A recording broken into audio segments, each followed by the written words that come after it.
kita jumpa lagi dalam diskusi buku Sang Bayi.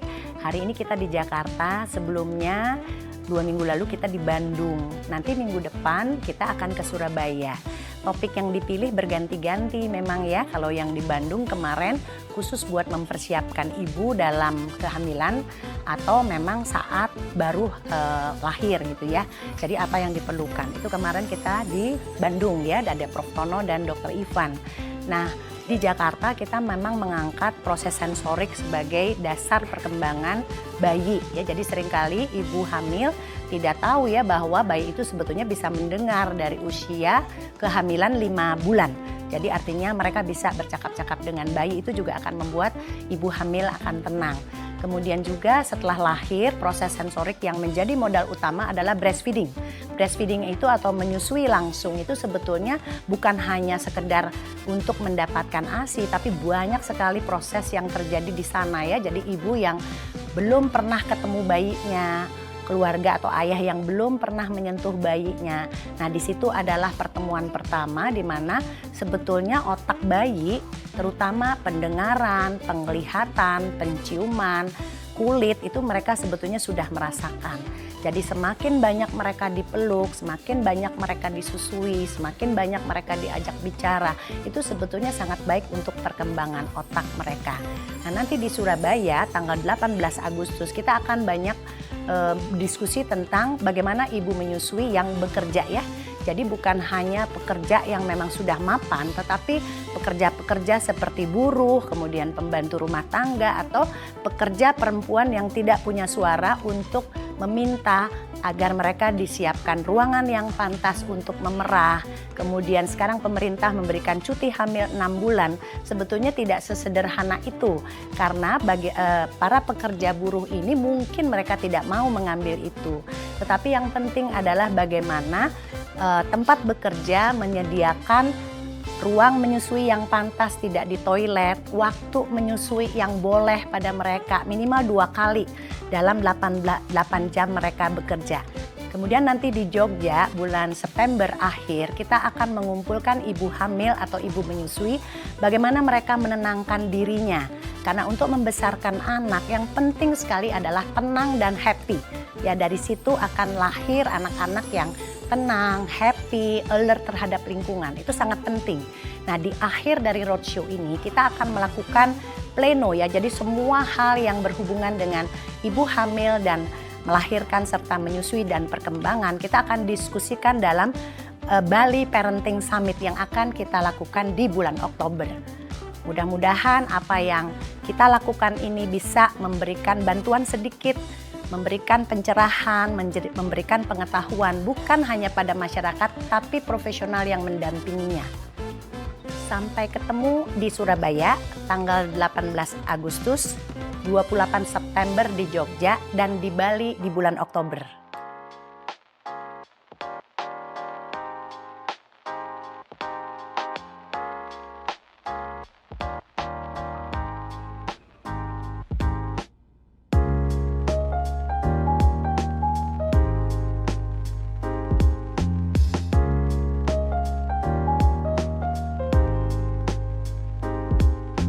Oke, silakan.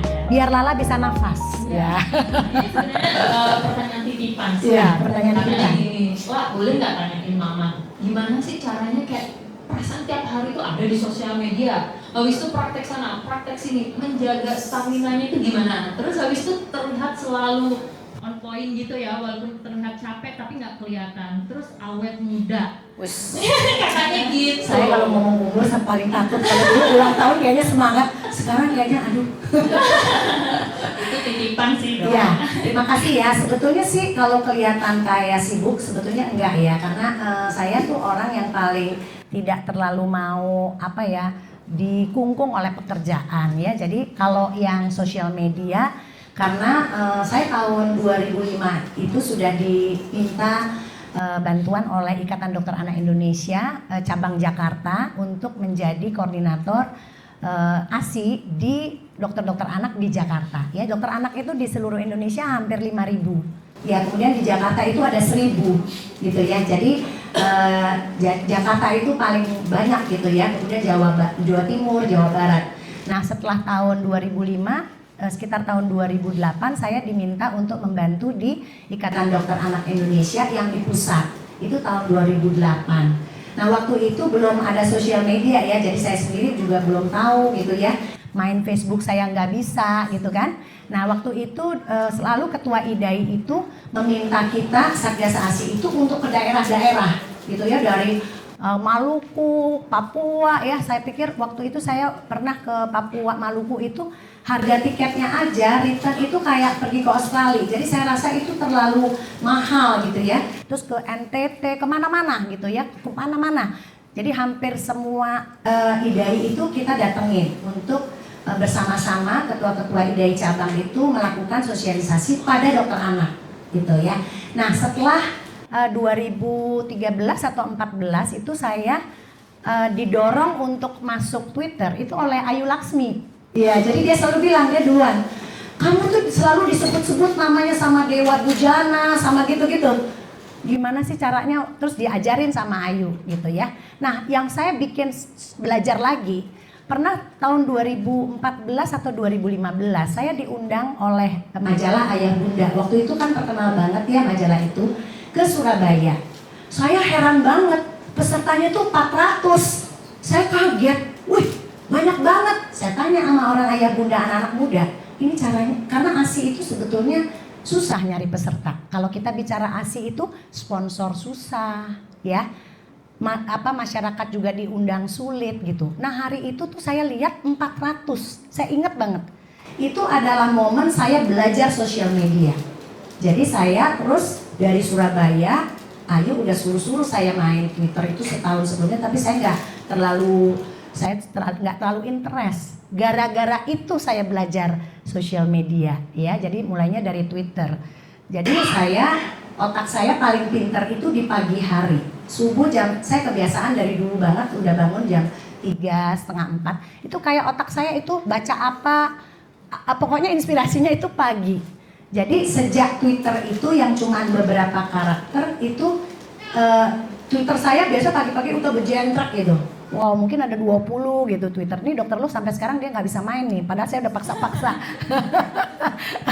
Gitu ya. Nah setelah Twitter saya diajarin lagi Instagram sama teman saya yang duluan namanya Dr. Evander Objin di Rumah Sakit Bunda Ciputat. Dia bilang, Dokter Tiwi itu terlalu simple, ini lo belajar bagus lagi. Saya diajarin. Akhirnya saya ketagihan. Karena itu edukasi yang menurut saya bisa dari tempat tidur, bisa dari di mobil, bisa dari mana-mana. Kalau kita nunggu pasien juga bisa. Tambah lagi tuh, wah ada Instagram Live, ada apa, ada YouTube. YouTube itu sebetulnya saya nggak bikin sendiri. YouTube itu saya dibuatkan oleh kameramen yang selalu ngambil saya. Tahun 2010, beliau itu almarhum namanya Amin. Jadi sebetulnya saya berkiprah di sosial media itu bukan dari saya sendiri, tapi orang yang mendorong saya supaya ayo. Akhirnya saya membuat buku Sang Bayi ini. Saya tahu orang sekarang nggak suka baca, ya makanya yang sehat lezat olah saji Dokter Tiwi. Minggu lalu saya WhatsApp buku Kompas, saya minta di stop cetaknya yang dalam bentuk print, dalam bentuk buku. Jadi kalau sekarang ada itu adalah sisa-sisa yang untuk menghabiskan. Sekarang saya sedang menabung supaya, karena ibu-ibu itu belajar masak aja di kamar praktek, masak bikin bubur tim saring saya harus ajarin, bener nggak Dimple? Ya, Dokter Dimple ada di sini, Dokter Vivi ada di sini. Mereka itu bikin bubur aja nggak bisa, padahal udah disiapin bukunya murah banget, cuma 100 berapa gitu, tapi di situ ada resep. Itu pun ibu-ibu minta diajarin. Nah, jadi saya sekarang punya cooking class. Ada di Ciputat tiap 1 bulan. Tapi buku yang sehat lezat itu saya berkolaborasi, sedang berdiskusi sama Devina. Ya, chef yang digandrungin orang tua baru yang memang tugasnya masak gitu ya. Tinggal saya pesen, saya mau masakan yang nggak enak, misalnya ikan kembung atau ikan lele, gimana supaya enak.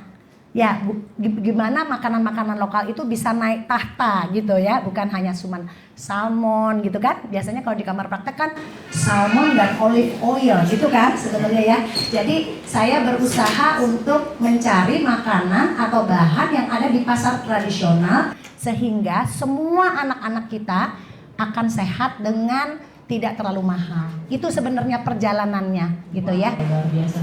Untuk tadi belum terjawab dok, biar awet muda. Oh, awet muda. Wah, terima kasih ya.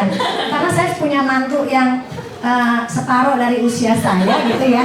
Jadi sebetulnya saya itu kan orang yang punya kayak seperti minggu lalu saya harus bolak-balik Bandung, saya langsung sakit leher.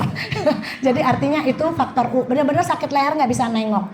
Jadi karena saya punya keterbatasan ya, saya penyandang asma, saya punya memang orang yang sakit asma yang kalau saya capek pasti saya akan kambuh gitu ya. Suara saya juga kadang-kadang hilang gitu. Jadi saya berusaha untuk minimal saya berolahraga. Yang paling sederhana di depan TV. Program yang saya favorit adalah fast walk. Jadi itu. Kemudian saya menyempatkan ya 1 minggu sekali saya yoga. Jadi saya panggil, mungkin di sini ada ya namanya Diana, teman anak saya juga, temannya Lala ya. Jadi saya panggil ke rumah itu tiap 1 minggu sekali. Itu kita pakai janji kalau Rebo nggak bisa Kemis gitu. Kemudian sekali-sekali berenang gitu ya. Dan 2 minggu sekali saya pulang ke Bali selama 2-3 hari. Oke, Gitu. teman-teman yang di pertanyaan sudah terjawab ya. Iya. Oke, kalau gitu kita lanjut nih dok mengenai buku. Nah kemarin kan dokter sudah launching tuh buku di Bandung. Ya. Gimana tuh kira-kira roadshow pertama buku Sang Bayi, dan bisa diceritakan nggak hal menarik Ya. apa yang Ya. terjadi di sana? Ya, jadi memang roadshow ini kita pilih 5 kota. 5 kota yang menurut saya mewakili pembaca buku dan orang-orang yang kota-kota besar kita pilih. Pertama Bandung. Kenapa Bandung? Karena di situ saya baru punya teman baru di sana namanya Prof. Tono. Profesor Tono itu yang dikenal di Instagram sebagai Dokter Tono. Saya baru kenalnya mungkin 2-3 bulan yang lalu. Yang waktu itu saya sedang menulis buku gitu ya. Nah, Prof. Tono adalah orang yang pertama kali membahas buku saya di podcast beliau. Ya, jadi saya tahu sekarang beliau ini adalah orang yang didengar banget sama Objin, orang yang didengar banget sama bidan, gitu ya. Jadi saya memilih kota Bandung, salah satu alasannya adalah di sana ada seorang tokoh yang senang juga seperti saya, punya passion yang sama, mengedukasi masyarakat, padahal beliau guru besar. Gitu ya. Jadi saya pilih Bandung dengan topik bahasan menyiapkan kehamilan dan menyiapkan ibu yang sedang hamil supaya nanti dia menyusuinya atau membesarkan bayinya itu baik. Waktu itu juga kami undang Dokter Ivan ya. Jadi saya itu di buku di halaman pertama itu ada owner saya. Kalau di rumah sakit Bunda ini, kalau menurut saya kan orangnya nggak suka terlalu belok-belok. Saya pegang aja yang paling berperan, yaitu Dokter Ivan sini ya. Kemudian hari ini juga ada Dokter Imelda tadi dan Dokter Amir mudah-mudahan sudah bergabung. Beliau juga adalah salah satu pimpinan di Rumah Sakit Bunda Group gitu ya. Kemudian nanti Jakarta kita memang untuk pilih adalah proses sensorik ya. Mungkin di sini ada yang sudah tahu proses sensorik ini. Orang tua itu sekarang pintar-pintar banget gitu ya. Jadi begitu dia masuk, kalau kesulitan makan, orang tua itu selalu bilang, anak saya ada gangguan sensorik nggak? Itu hampir, mungkin Dimple ya. Dimple ini punya parenting class, GTM, kesulitan makan, yang didatengin sampai orang gede, 18 tahun dia cerita. 18 tahun nggak mau makan, datangnya ke dokter Dimple. Kebayang nggak gimana dia harus ngobatin?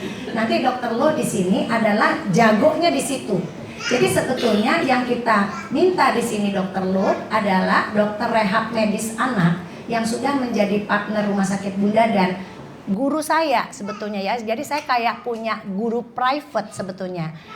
Karena saya sudah melakukan roadshow sebelum Sang Bayi itu lebih dari 10 tahun bersama Pigeon, ngomongin itu tentang perkembangan oromotor sebagai dasar dari perkembangan sensorik.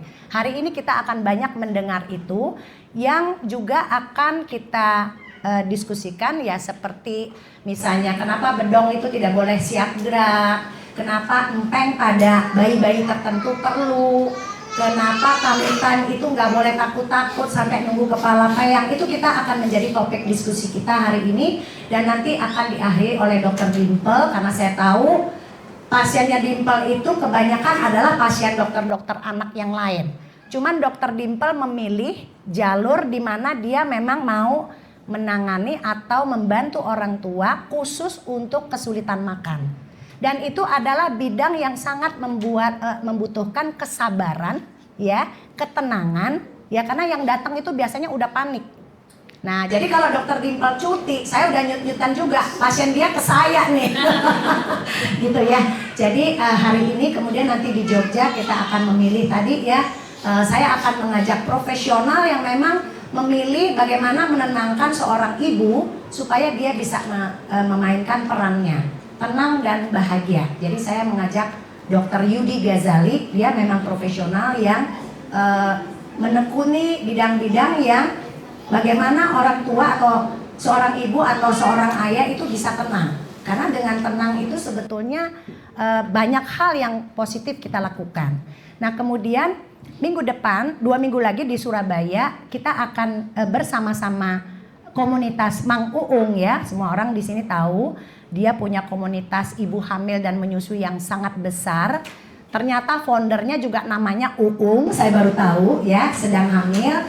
Kita akan banyak membahas tentang peraturan pemerintah yang dikeluarkan memberikan cuti hamil 6 bulan. Karena itu juga bukan sesuatu yang mudah untuk kaum pekerja ya, yang buruh ke bawah itu dia pasti akan menolak cuti 6 bulan itu gitu ya. Itu yang kita akan bahas di Surabaya bersama Uung ya. Jadi pimpinan atau founder komunitas Mang Uung dengan Dr. Andamari. Dr. Andamari adalah edukator dari Uung yang kebetulan bekerja di Rumah Sakit Bunda.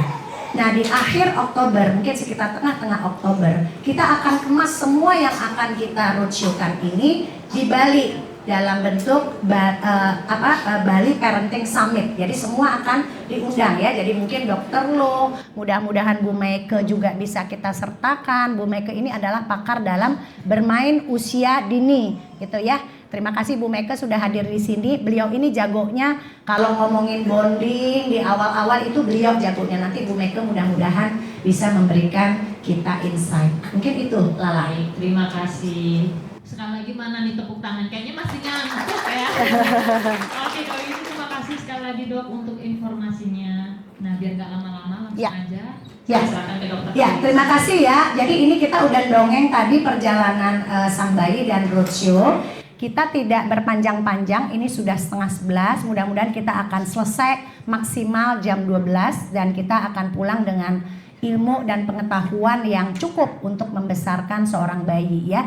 Langsung saja saya panggil Dr. Loh di sini ya. Dr. Loh Yuni ini adalah orang Bali juga. Jadi saya juga berpartner sama orang Bali ya.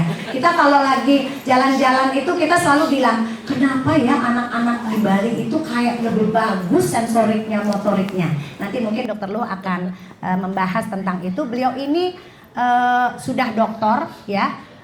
Disertasinya tentang empeng, sesuatu yang mudah banget. Waktu beliau dokter itu saya gini, kok gampang banget ya penelitiannya, padahal susah banget gitu. Gimana empeng atau skor perkembangan mulut itu bisa menilai dilakukan oleh siapa saja bahwa bayi ini siap minum gitu kan ya. Dan ada di aplikasi sekarang dalam Simatur E ya, yang sekarang mungkin masih di hold karena mungkin belum bayar hostingnya. Jadi nanti kalau nggak ada yang bayarin, klinikdoktertiwi.com akan bayarin karena itu berguna gitu ya. Pokoknya sesuatu yang berguna kita akan support siapa aja ya. Kemudian Dr. Loh kita akan berikan kesempatan ya untuk mungkin presentasi sedikit karena ilmunya itu mungkin kalau dia ngomong mungkin kita susah bayangkan ya.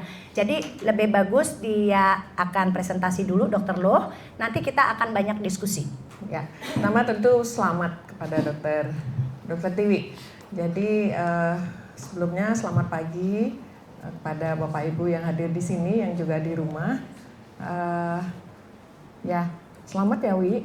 Ya. Kami saling mendukung. Kalau berjalan keliling-keliling itu memang sudah 10 tahun lebih, Wi. Ya. Sudah 10 tahun lebih.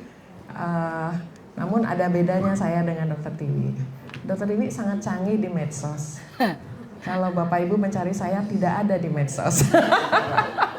Ada LKW ya. LKW itu Loh Karunia Wahyuni. Itu cuman buku-buku doang isinya. Tidak pernah update. Saya termasuk yang tidak pandai. Saya ini Dokter Tiwi sering salut, cepat sekali ini. Cepat sekali ngetiknya. Kalau saya sangat lambat. Kalau cepat kemudian vertigo.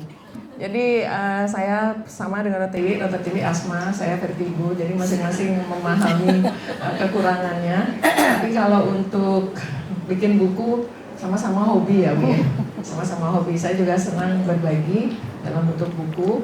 Tapi belum. Kalau Dokter Lo ini overdosis, bukunya banyak banget. Ada 20-an lebih, silakan di luar. Baik. Jadi saya akan berbagi, berusaha menjembatani apa yang disampaikan oleh Dokter Tiwi di buku dengan dasar keilmuan mengapa dilakukan demikian gitu ya. Jadi saya mencoba menggalinya lebih dalam. Bisa nggak? Ini. Jadi mengenai ini yang mana ya? Itu aja. Oh bisa. Bisa. Ya. Nggak, itunya Mengenai proses Klek-kleknya sensorik. mana? Jadi sensorik Nah, itu dibantuin bahasa ya, nggak awamnya bisa indera. Indera ya. Kita punya berapa indera, Ibu sekalian? 5. Ada 6 kalau ada indera ke-6. Tapi sebetulnya kita punya 8 indera. Ya, 8 indera. Coba kita lihat. Nah, yang belum masuk selama ini tidak disadari yang mana? Yang movement, gerak, dan balance, dan interoception. Gitu ya. Jadi kalau kita lihat di indera ini mohon maaf campur bahasa Inggris, bahasa Indonesia. Yang paling kiri atas ini mata. Ya. Kemudian telinga untuk fungsi pendengaran, kemudian taste, rasa, gitu ya, raba, bau, nah movement, gerak, keseimbangan, interoception yang ada di kita kemudian punya rasa lapar, haus, gitu ya. Nah kalau kita lihat di sini, saya akan pelan-pelan. Apa sih tugasnya sensorik itu, indera itu? Indera itu tugasnya adalah mengidentifikasi stimulus. Jadi stimulusnya itu spesifik. Spesifik artinya reseptor itu yang nerima stimulus. Jadi spesifik artinya mata kita berfungsi untuk melihat. Kita tidak bisa mendengar dari apa yang kita lihat. Spesifik, jadi ya. Jadi kita tidak bisa membawi kalau melihat gambar, gitu ya. Jadi artinya kalau membawi memang harus ada stimulus. Jadi artinya mengidentifikasi.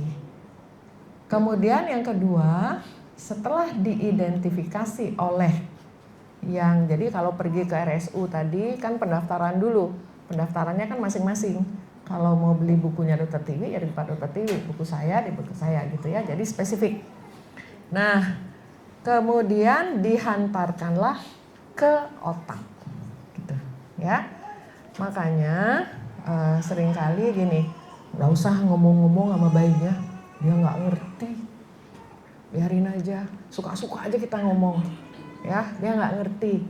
Salah. Semua yang didengar oleh bayi, semua yang dilihat, kalau fungsi sensoriknya baik, itu semua masuk ke otak. Ya, makanya saya punya beberapa pasien, memang ada permasalahan di tahapan untuk sensori integrasinya. Tiba-tiba satu hari bicara, tapi bicaranya adalah semua kebun binatang yang diucapkan oleh ayahnya pada saat nyetir karena sebel. Karena ada yang melawan arus gitu ya. Keluar, kebun binatangnya keluar, kaget semua. Loh kok bicaranya seperti itu? Karena itulah yang didengar. Ya, jadi sejak kapan itu fungsi sensorik?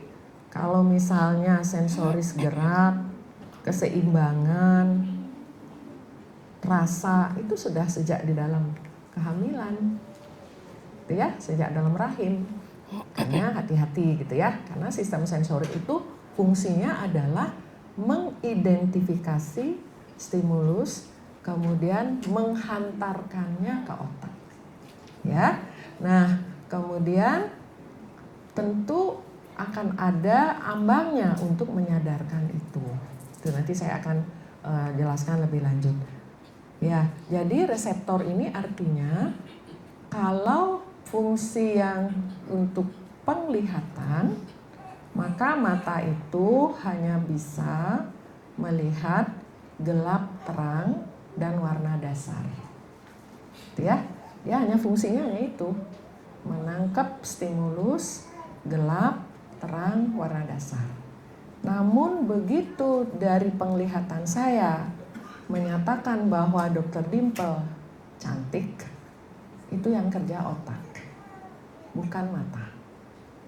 Gitu ya, itu penglihatan. Kemudian bagaimana dengan pendengaran? Kalau pendengaran itu berfungsi untuk mendengar nada-nada do, re, mi, fa, sol, la, si dan seterusnya, keras dan lemah. Namun begitu bisa membedakan ini lagu dangdut, ini keroncong, ini suaranya Dr. Tiwi yang khas, itu yang kerja adalah otak. Jadi otaknya yang akan melakukan proses, nanti saya jelaskan lebih lanjut. Bagaimana dengan rasa? Sama. Rasa pahit, rasa di belakang, rasa manis, rasa asin. Namun pada saat kita menyimpulkan bahwa mie kangkung itu enak, maka yang bekerja adalah otak. Gitu ya. Enak itu tentu kita simpulkan setelah kita melihat dulu, kemudian sebelum dilihat membaui, busuk nggak sih nih, jangan-jangan makanan kemarin misalnya. Kemudian kita pegang-pegang, wah lembek gitu, lembek kayaknya udah nggak seger lagi nih, gitu ya. Baru kemudian masuk ke kita cicipi, baru kemudian kita menyatakan asin nih nggak enak gitu. Namun kita tidak bisa menatakan bahwa makanan itu asin dari yang kita lihat, gitu ya. Nah kemudian begitu juga bau harum, bau. Namun baunya ini adalah parfumnya Dr. Tiwi, itu yang kerja adalah otak, gitu ya. Nah bagaimana dengan gerak? Gerak ini adanya di mana gerakan itu? Reseptornya, jadi yang penerima stimulusnya itu adanya di otot. Dia akan terstimulasi kalau ada gerakan pemendekan otot atau elongasi. Jadi ada kontraksi, ada elongasi. Kemudian yang kedua, di mana ada reseptornya dari movement itu? Adanya di sendi. Adanya di sendi, adanya di tendon, ujung dari otot, atau adanya kalau kita makan ayam yang putih-putih itu, yang penghubung antara satu tulang dengan yang lain, itu namanya ligamen. Nah dia akan terstimulasi kalau ada tekanan, gitu ya. Nah bagaimana dengan balance? Balance itu adanya di telinga tengah. Di telinga tengah namanya vestibular. Vestibular itu akan terstimulasi kalau ada perubahan gravitasi, misalnya pada anak-anak yang manjat terus turun, atau kita naik lift dengan terbuka, atau naik eskalator, atau main ayunan. Jadi dia akan terstimulasi kalau ada perubahan gravitasi, atau kalau ada gerakan yang akselerasi deselerasi. Jadi cepat berhenti, mundur lagi, cepat lagi, lari lagi, ada tembok berhenti. Nah itu vestibularnya terstimulasi, ya. Nah sedangkan yang interoception ini adalah reseptor yang ada di lambung, kita lapar, kita haus. Jadi sekarang kalau ada istilah indera keenam, kayaknya nggak pas ya. Jadi indera keenam bergeser menjadi indera berapa nih?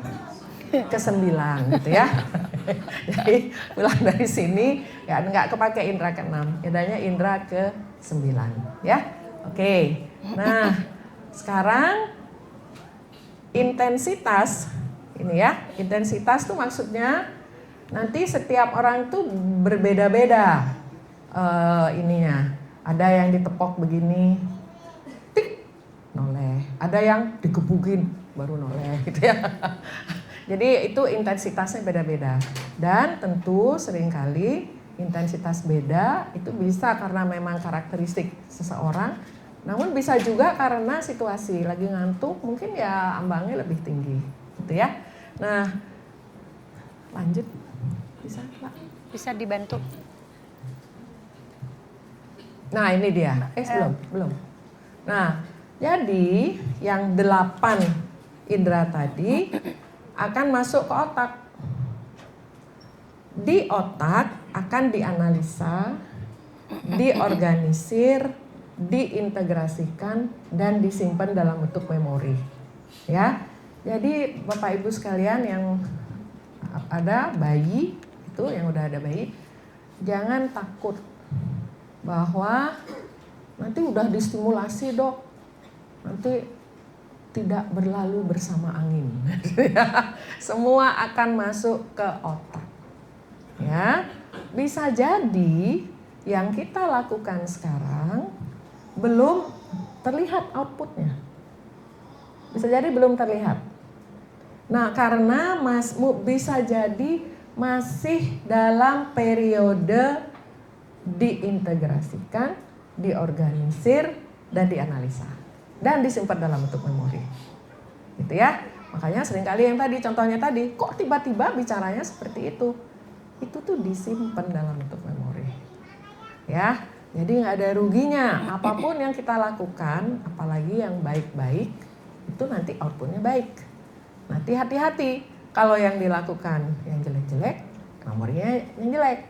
Atau sebaliknya, kalau tidak dilakukan stimulasi, ya tidak akan ada memorinya.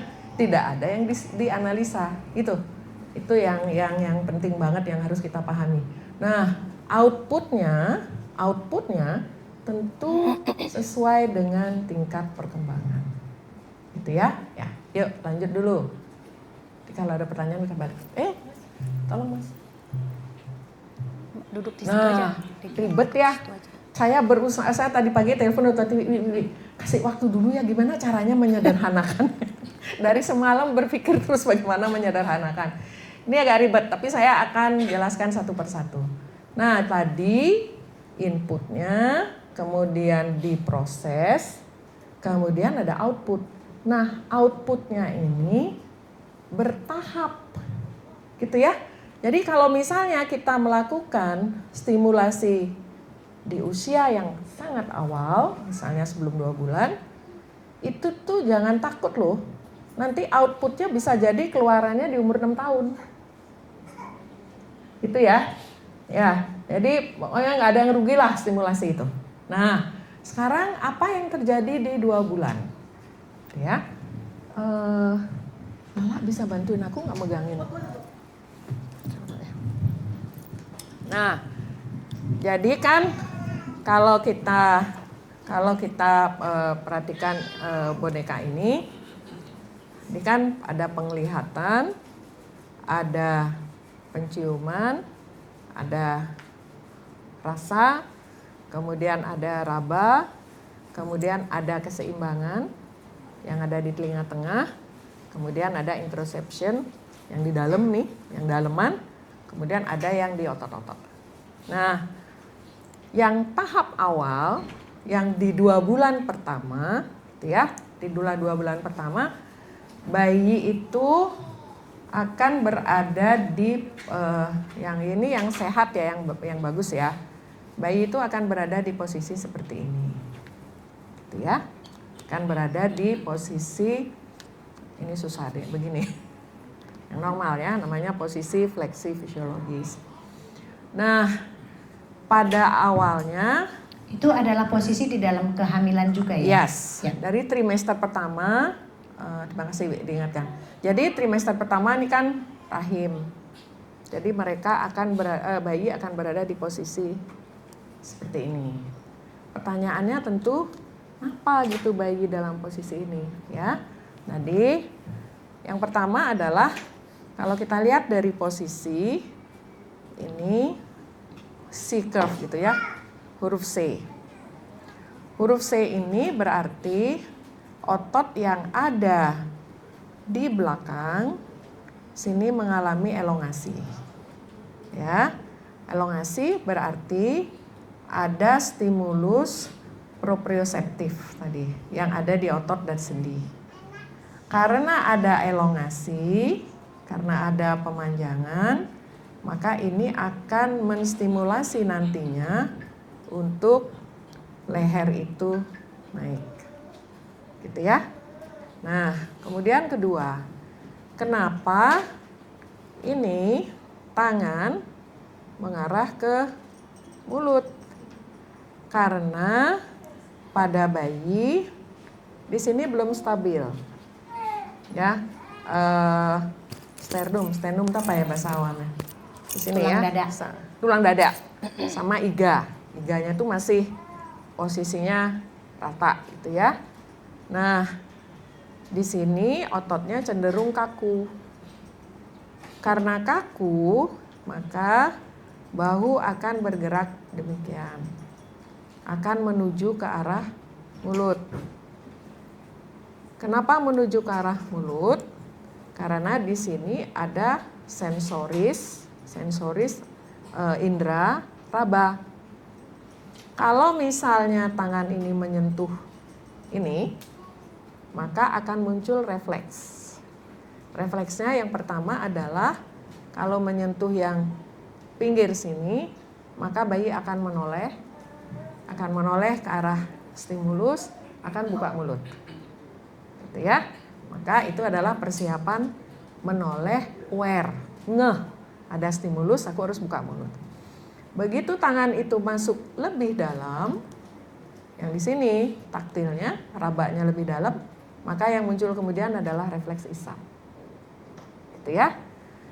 Setelah refleks isap, maka kan ada air liur. Kalau yang masuk ini adalah empeng, tidak ada cairan, maka yang dilakukan adalah karakteristiknya namanya non-nutritive sucking. Jadi mengisap yang tidak ada cairan. Gitu ya. Kalau ada cairan, berarti akan diteruskan ke otak, akan ada gerakan untuk menelan. Gitu ya. Nah, kemudian pada saat tangan menyentuh kemari, maka ada stimulus gerak. Jadi ada stimulus di sini dielongasi, di sini juga elongasi, maka akan kemari.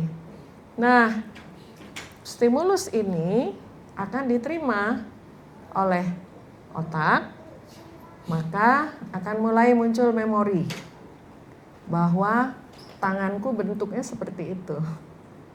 Ya, sehingga sebaiknya jangan menggunakan sarung tangan.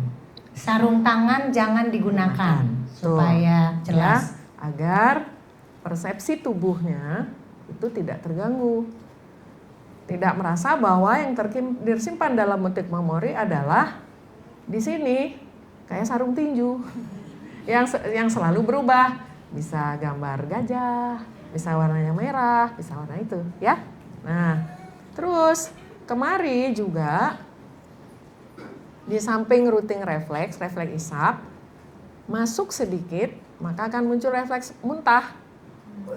Gitu. Kenapa muncul refleks muntah? Karena struktur di sini belum siap menerima benda asing karena refleksnya masih di depan. Ya. Nah, ini kan nanti masuk terus tuh. Makin dalam, akhirnya seperti kita. Refleks muntah ada di belakang. Gitu ya. Nah, sekarang kalau misalnya ini dilarang, tidak boleh, tidak akan ada refleks routing, tidak akan ada refleks isap, tidak akan refleks menelan. Refleks muntahnya tetap di depan. Ya, Dokter Lul, mungkin supaya nggak terlalu sulit, saya ulang kembali ya. Tadi ada nutritive sucking dan non-nutritive sucking. Ini yang seringkali ibu-ibu baru lahir itu tidak paham. Bahwa bayi baru lahir itu nangis melulu. Ya, mereka pikir kalau ditetein kurang gitu. Jadi sehingga mereka atau ibu harus paham bahwa netek itu tujuannya bukan untuk hanya minum. Tapi ada untuk nyaman. Gitu ya. Kemudian yang terakhir, yang ini penting sekali, yang akan berakhir dengan GTM adalah di usia dini bahwa bayi boleh untuk masukin tangan ke mulut supaya refleks muntah yang di depan itu pindah ke belakang. Digerakkan ke belakang. Sehingga kalau nanti dikasih makan, dia tidak gampang muntah. Itu mungkin yang di sini yang GTM nih ya, silakan diinget-inget kemarin itu. Jangan-jangan pakai sarung tangannya sampai 4 bulan. Atau nggak boleh masuk mulut apapun. Atau nggak boleh pun semua masuk mulut karena takut kotor. Silakan Dokter Lul, lanjut. Ya, baik. Jadi kemudian artinya pada saat tangan itu bergerak akan di samping oromotor, maka akan mulai terbangun, ngedip-ngedip, joint attention. Mulai ada bahwa mulai muncul adanya kemampuan kontak mata. Karena ada gerakan demikian. Gitu ya. Nah, terus di sini bayi yang baru lahir karena di sini tidak stabil, struktur di sini tidak stabil, di sini kaku, maka bayi itu harus bernafas dominannya dengan diafragma perut. Sehingga Tuhan memberikan sedemikian rupa panggul ini berada di posisi fleksi. Nekuk. Gitu ya. Karena dengan posisi demikian pernafasan perutnya akan lebih mudah. Ya. Dan kenapa Tuhan memberikan seperti ini juga? Karena sendi panggulnya belum terbentuk sempurna antara kolum namanya apa ya? Kolum apa tuh? Bonggolnya paha ya. Antara bonggolnya dan soketnya. Soket apa? Mangkoknya. Antara bonggol dan mangkok itu masih datar, belum dalam. Sehingga beradalah posisinya cenderung demikian dan lutut juga nekuk. Ya. Nah, tadi Dokter Tiwi beri tugas ke saya. Terus, kenapa tidak boleh di bedong siap gerak gitu?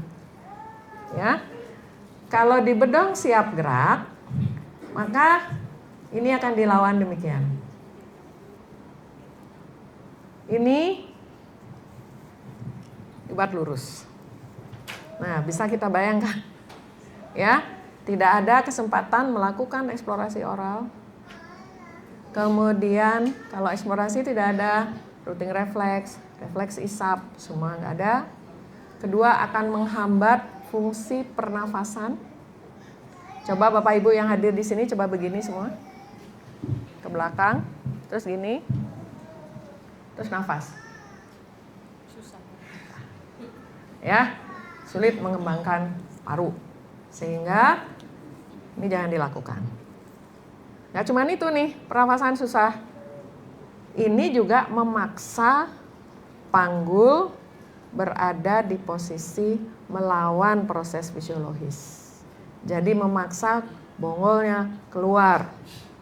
Demikian juga memaksa otot di sini yang seharusnya berada di posisi fleksi dibangun lurus. Jadi maka akan riskan di panggulnya. Itu yang disebut dengan developmental dysplasia of the hip. Dysplasia di sini. Gitu ya. Nah, jadi pada awalnya posisi menjadi sangat penting. Ya. Nah, terus kita tahu di sini kan ada raba. Raba juga ada di seluruh tubuh. Taktil itu ada di seluruh tubuh, tidak hanya di rongga mulut. Maksud saya tidak seluruh tubuh, di rongga mulut juga ada, maaf, balik. Nah, jadi kenapa pada awalnya itu bayi penting untuk dipijat bayi. Ya, karena pada saat kita melakukan pijat bayi, kita memberikan stimulus raba, baik itu di permukaan maupun di otot. Gitu ya, kita memberikan stimulus. Apalagi kalau pijat bayinya berbarengan dengan ibunya nyanyi. Gitu ya, ibunya nyanyi, kemudian ngobrol, atau kemudian kenapa? Kemudian kanguru. Aplikasinya di awal itu. Nah, kanguru tuh sebaiknya tetap dipertahankan di posisi fleksi fisiologis demikian. Ya, Menggendong secara ya, seperti kanguru ya. Kangurunya harus begini. Jangan, karena kalau begini ini melawan proses fisiologis. Oke. Nah, apalagi nih aplikasinya? Gendong sering yang saya perhatikan. Sebaiknya bayi-bayi tidak digendong seperti ini. Apalagi yang di bawah usia 3 bulan. Ya, terus diambilnya terus begini. Ya, itu paling sering. Sering ini. Ya, dipegang demikian. Ini kiwir-kiwir. Terus ini lurus. Pegang demikian. Akhirnya datang ke saya. Bayinya nangis terus dong, karena ngelempar ke belakang badannya begini, ngelempar ke belakang demikian, tangannya nggak mau dibuat megang, karena kemudian melakukan gerakan begini, lurus gini, tangan tidak mau digunakan untuk numpu, gitu ya. Nah jadi bisa jadi itu karena di proses awalnya tidak mendapatkan stimulus yang pas, ya. Jadi jangan menggendong begini. Atau mengambilnya begini, ini semua diluruskan, gitu ya. Terus bagaimana dong gendongnya dok? Gendongnya kembalikan ke posisi fleksi fisiologis demikian, kemudian digendong demikian. Nah kalau pertanyaannya sampai umur berapa? Sampai 3 bulan, 2 bulan, 3 bulan. Ya, jadi hati-hati. Apalagi aplikasinya Wi ya? Ya, jadi biasanya yang paling sering di kamar praktek tadi, terus tummy time. Ya, tentang baik. tengkurap. Silakan, ya. Dr. Lu. Baik. Nah, tadi kan sudah dijelaskan bahwa begini nih, ya. Nah, ini kan elongasi. Karena elongasi, jadi akhirnya ototnya akan kontraksi. Seperti apa kontraksinya? Maka pada saat tengkurap, kita lakukan demikian kan ya. Kan numpu di siku. Pada saat numpu di siku, berarti kita memberikan stimulus di sendi-sendi yang ada di sini. Sendi bahu, sendi siku, sendi sini. Maka akan pada posisi demikian, ini kalau kita lihat secara mekanik, biasanya bapak-bapak akan melihat lebih mudah. Ini seperti menjadi fondasi. Fondasi, kalau kita lihat demikian, untuk bayi itu melakukan gerakan demikian. Pada saat melakukan gerakan mengangkat kepala, maka vestibulernya akan terstimulasi. Di telinga tengah akan terstimulasi, yang di sini akan terstimulasi untuk kontraksi ngangkat, yang di telinga tengah akan terstimulasi untuk melawan gravitasi tahap awal.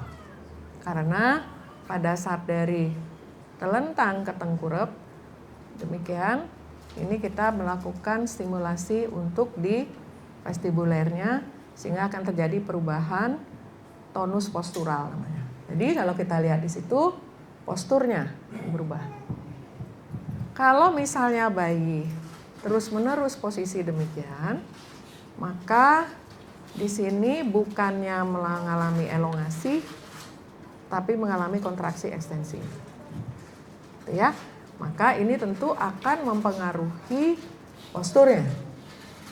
Nah, kalau bayi terus-menerus tadi kan menurut Dr. Tiwi ditelentangkan sampai peyang, itu artinya stimulus di sini tidak dapat, vestibulernya tidak dapat, maka bayi akan mengalami masalah sulit toleransi terhadap perubahan gravitasi. Begitu diletakkan langsung gitu. Begitu dibalikkan dikit, gitu. Itu sangat rewel. Karena pada usia menuju 2 bulan, bayi itu harus menjalani oleh dirinya sendiri gerakan-gerakan yang melawan gravitasi. Gitu ya. Ada satu yang tadi. Satu lagi yang bisa dilakukan, yang sering dilakukan untuk menenangkan bayi adalah pegang demikian, terus diayun. Ditimang-timang itu artinya memberi stimulus vestibuler. Namun bukan begini ya. Kalau gini namanya ngocok gitu ya. Ngocok, bukan demikian. Jadi tempelkan ke badan seluas mungkin, tempelkan badan kita ke tubuh bayi seluas mungkin. Ya, dan pasti harus ditekuk karena di 2 bulan pertama. Ya. Terus kemudian bayi akan mendengar suara jantung kita. Akan mendengar suara nafas kita. Akan merasakan hembusan nafas dari ibunya. Kemudian dilakukan goyang-goyang demikian. Ya, badan kita yang menggoyangkan, bukan bayinya yang gitu. Ya, itu ya. Nah, apa yang kemudian terjadi di 2 bulan pertama akan mempengaruhi nanti jagonya Bu Meike, mother infant bone. ya. Ya, jadi akan ada hubungan yang intens karena si bayi mendapatkan stimulus hampir di seluruh sistem sensoriknya. Disusui dari puting susu ibu, merasakan rasa. Apa yang dimakan ibu hari ini yang ibu hamil, tadi makannya Mie kangkung dan mie somai. kangkung dan somai, maka itu yang akan dirasakan oleh bayinya. Merasakan mie kangkung dan somai. Gitu ya. Nah, stimulus rasanya dapat, visualnya dapat, pendengarannya dapat, taktilnya dapat, vestibulernya dapat. Jadi kalau diayut seperti ini di 2 bulan pertama sambil bernyanyi, maka kita akan memberikan fondasi untuk perkembangan yang di atas. Gitu, ya. Nah, perkembangan yang 2 bulan ini akan menjadi fondasi untuk yang usia setahun. Yang setahun ini akan menjadi usia 3 tahun dan akhirnya 6 tahun. Apa yang bisa kita lihat di sini adalah apa yang kita lakukan, stimulus yang kita berikan sensoris di awal kehidupan yang mulai dari 0 sampai 2 bulan itu akan mempengaruhi perkembangan anak itu di 6 tahun. Gitu ya. Nah, apabila kemudian yang 2 bulan ini sudah bagus, berikutnya berkembang yang setahun. Ini akan muncul body persepsi. Ya. Pada saat kemudian bayi kita posisikan seperti ini, kemudian tengkurap, kemudian angkat kepala, kemudian menuju duduk dan seterusnya, maka kita akan membangun bayi memiliki persepsi tubuh. Kalau misalnya seperti ini, persepsi apa yang muncul di setahun? Anak akan mengenali, aku punya pinggir kanan, aku punya pinggir kiri, badanku punya tepi, itu persepsi. Kemudian memiliki persepsi tubuh, bentuk tanganku seperti itu, ini ada di ujung atas. Kemudian pada posisi demikian, pada usia 5 bulan, maka akan mengetahui, oh aku punya ujung yang bentuk tanganku berbeda dengan bentuk kakiku. Itu body perception. Kemudian pada saat bayi melakukan gerakan demikian, mereka mengintegrasikan antara gerakan bola mata dan tangan. Jadi muncullah pokok perkembangan yang disebut visuomotor integrasi. Integration ya. Jadi pada saat makan, mengambil makanan pas ke sini. Dari sini nggak ke sini. Atau kemana-mana, tapi pas. karena itu dibangun dari awal. Ya. Kemudian motor planning. Motor planning maksudnya kalau ada mainan di depan sini, di sini misalnya ada mainan, aku pengen mengambil. Jadi caraku adalah aku mesti nekukkan bahuku ini untuk ke sana dan menstabilisasi sisi yang kiri, yang kanan mobilisasi. Gitu ya. Nah, akhirnya begitu ini terbentuk, nanti akan muncul gerakan misalnya menuju duduk. Tadi kan tummy time awal di sini dulu, siku dulu. Setelah itu baru tangan gitu kan ya. Tangan makin kalau sudah numpu di tangan maka ini akan lebih tinggi lagi gerakannya, ya. Setelah itu baru duduk. Nah, gerakan awalnya yang respon yang muncul itu adalah pada awal kehidupan gerakan itu hanya fleksi dan ekstensi saja. Nanti setelah itu ada gerakan rotasi. Setelah itu ada gerakan diagonal. Gitu ya. Sehingga pada saat bayi melakukan gerakan yang diagonal kanan kiri, maka saat itulah bayi akan mengembangkan kerja dari corpus callosum namanya. Corpus callosum itu yang menghubungkan antara belahan otak kanan dan kiri. Jadi kalau misalnya bayi aktif menggunakan yang kanan, sisi tubuh yang kanan gerakan, maka akan menstimulasi otak sebelah kiri. Dan sebaliknya. Kalau kemudian melakukan gerakan yang diagonal, mulai begitu, maka bayi akan melakukan pematangan dari corpus callosumnya. Nah, ini yang menjawab kenapa banyak pertanyaan, dok, anak saya tidak merangkak, jadi nggak ngomong, walaupun bisa ada hubungan, tapi nggak selalu, gitu ya. Ada banyak faktor lain lagi. Namun bisa, karena pada saat merangkak, di usia merangkak itu kan kira-kira di usia berapa? 8-10 bulan. 8 sampai 10 bulan, gitu ya. Nah, pada saat yang sama kalau kita lihat perkembangan dari bicara bahasa, maka pada saat merangkak di mana terjadi koordinasi belahan tubuh kanan dan kiri, yang artinya juga koordinasi belahan otak kanan dan kiri, maka akan terjadi juga koordinasi antara pemahaman, faham, dan mengekspresikannya. Gitu ya. Nah, di situ yang akan terganggu kalau misalnya bayi tidak mengalami hal tersebut.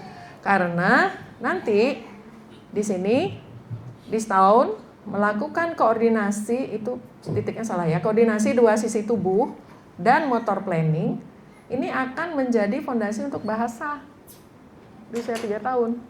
Jadi demikian ya. Nah, tadi yang saya sebutkan di 2 bulan pertama itu sudah mulai ada atensi tadi, yang gerakan demikian, mulai ada gerakan bola mata. Pada saat kemudian ngelawan gravitasi terus, motoriknya bisa duduk, bisa berdiri, bisa jalan. Di setahun, maka atensinya akan membaik. Ya, jadi di setiap tahap itu akan ada integrasi seluruh sistem sensoriknya, kemudian outputnya adalah demikian. Nah, nanti usia 3 tahun, mulai itu fungsi berbahasanya akan mulai penuh. Bisa mengungkapkan isi pikiran, mempergunakannya, jadi perkembangan pragmatik namanya. Jadi digunakan pada konteks sosial. Sampai akhirnya di usia 6 tahun. Jadi kalau buku Dr. Tiwi mengenai sang bayi yang 3 bulan pertama, itu akan menjadi fondasi untuk berikutnya. Gitu ya. Jadi kalau di awal ini kemudian tidak berkembang baik, dari sudut pandang sensoris, jadi perkembangan sensoris dan integrasinya itu akan menjadi masalah di tahap-tahap yang berikutnya. Mungkin itu kali ya, terlalu susah ya? Enggak susah. Kalau saya, Bu Meke, Dimple, Dr. Silvi, Dr. Prisil, mungkin ini adalah pengetahuan dasar kami. Tapi yang kita mau sampaikan ke orang tua, boleh silakan dokter duduk dokter Luh, nanti kita akan mulai diskusi sebelum ke dokter Dimple. Kalau kami, kenapa saya pribadi membuat buku Sang Bayi, sebetulnya tadi yang diceritakan dokter Luh tentang sarung tangan, tentang kenapa bedong tidak boleh, kenapa tummy time harus segera, kenapa breastfeeding itu adalah modal, kenapa screen HP, TV itu jangan, karena tadi dokter Luh bilang atensi. Itu atensi bayi ke kita.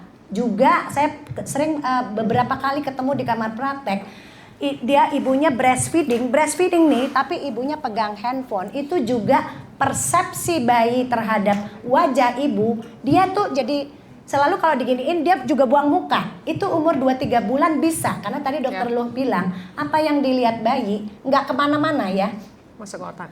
masuk ke otak, tidak kemana-mana, pasti masuk ke otak. Jadi memang kalau kita mau punya bayi bagus nanti, memang di 3 bulan itu betul-betul ibu fokus. Jangan lihat bayi orang lain, buku, Instagram ibu, TikTok ibu adalah di bayi.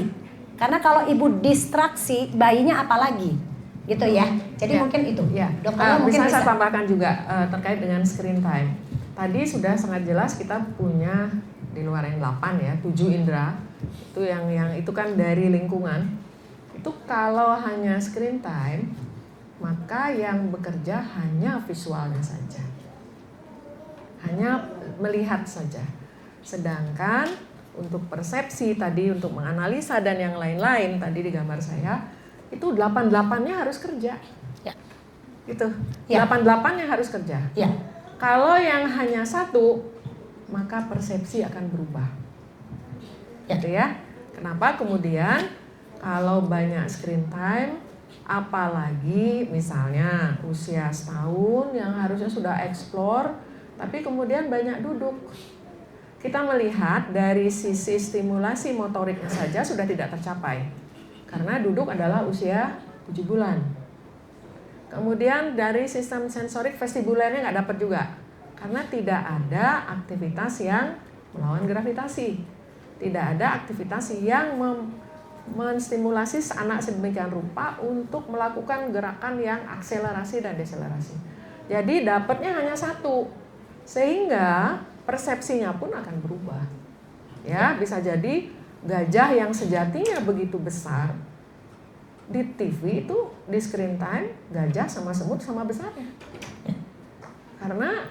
Karena jadi berubah persepsi mengenai besaran, persepsi mengenai arah nggak bisa dapat. Ya. Karena persepsi arah itu didapat kalau dirinya anak sendiri yang melakukan. Ya. Nggak bisa digantikan oleh apapun. Misalnya dengan gambar misalnya, ini nak nanti naik sepeda ya, tapi hanya melihat gambar, impossible.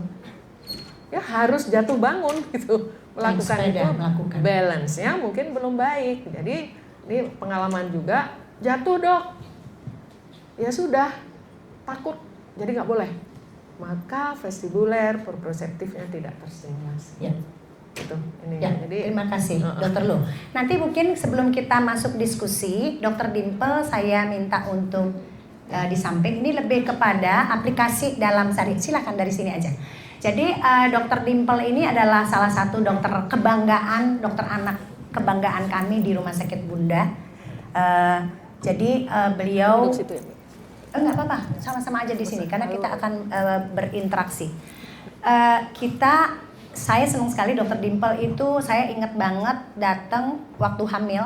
Jadi saya tahu persis dia berapa lama membantu kami. Anaknya sekarang umur 6 tahun. Jadi segitu lama dia di kami. Tapi kami sama-sama dalam breastfeeding ya. Kenapa? Karena memang dasarnya tadi. Mau nggak mau anaknya dipeluk, mau nggak mau dia harus mendengar suara nafas dan pelukan ibunya. Ya, kemudian tadi nutritious sucking dan non nutritious sucking, mau nggak mau ibu mulutnya itu selalu dapat kenyamanan dari ibunya, bukan dari pengasuhnya. Bau ibunya akan lebih nempel. Nah, sekarang untuk Dokter Dimple, saya ingin tahu nih Dokter Dimple ya. Dokter Dimple ini kan awalnya breastfeeding, sama-sama MPASI, terus langsung nih ngambil jalur. Saya ingat banget nih 2 tahun atau 3 tahun yang lalu, dok kita harus bikin tentang center kesulitan makan.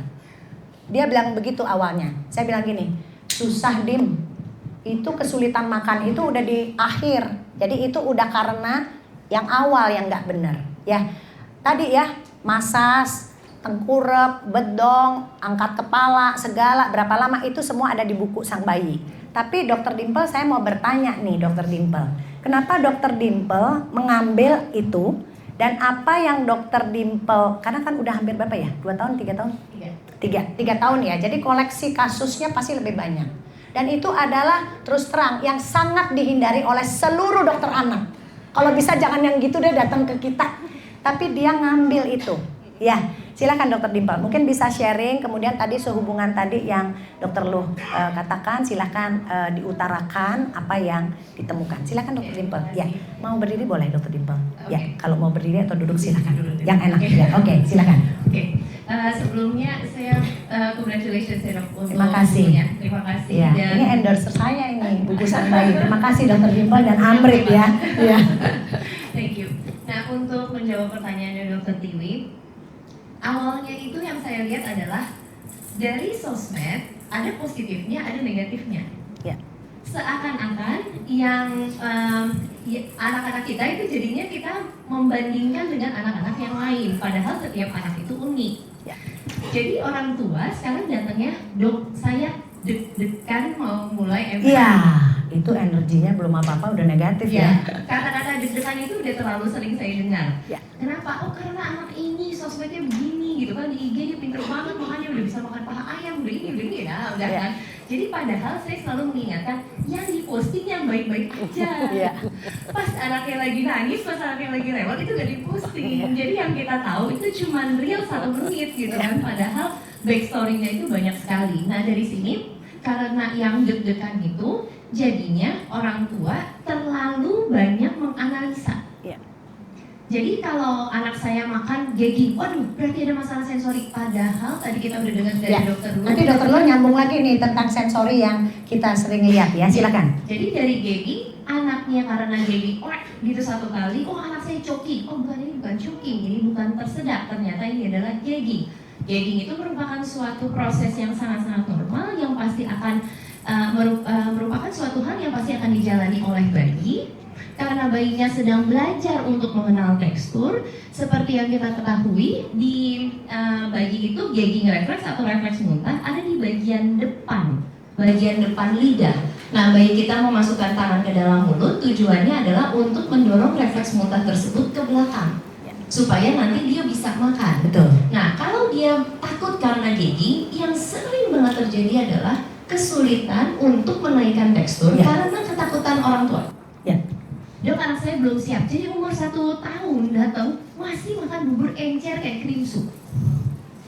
Belum bisa mengunyah sama sekali. Dok, anak saya mau makan segala macam. Pulpen ini masukin dalam mulut. Ya. Tangan saya, jari saya sorok-sorok Nanti masukin mungkin dalam Dokter mulut. Luh menanggapi itu ya. Silakan. Ya, tapi kalau dikasih makan, langsung keluarin lagi, keluarin lagi.